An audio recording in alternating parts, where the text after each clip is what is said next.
सोलापूर जिल्हा निवडणूक अधिकारी कुमार आशीर्वाद यांचे स्पष्टीकरण।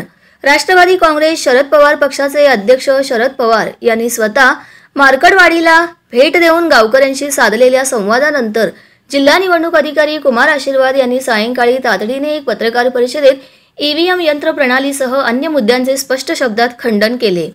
कोणत्याही निवडणुकीचे मतदान घेण्याचा अधिकार निवडणूक आयोगाला असून अन्य कोणालाही नाही। मार्कडवाडीत गावकऱ्यांनी स्वतःच्या समाधानासाठी चाचणी मतदान घेण्याची घेतलेली भूमिका पूर्णतः बेकायदेशीर होती। यातून समाजात संभ्रम निर्माण करण्याचा प्रयत्न झाल्याचे मत जिल्हा निवडणूक अधिकारी कुमार आशीर्वाद यांनी व्यक्त केले। माळशिरससह अन्य सर्व विधानसभा मतदारसंघामध्ये ईव्हीएम प्रणालीद्वारे राबवलेली मतदान प्रक्रिया पूर्णतः पारदर्शक असून त्यात प्रत्येक टप्प्यावर संबंधित राजकीय पक्षांच्या प्रतिनिधींना सामावून घेण्यात आले होते। प्रत्येक टप्प्यात याबाबत कोणीही आक्षेप घेतला नाही, परंतु आता शेवटी असा आक्षेप घेऊन निवडणूक आयोगाच्या संदर्भात अविश्वासाचे वातावरण निर्माण करणे चुकीचे आहे, असे कुमार आशीर्वाद यांनी स्पष्ट केले।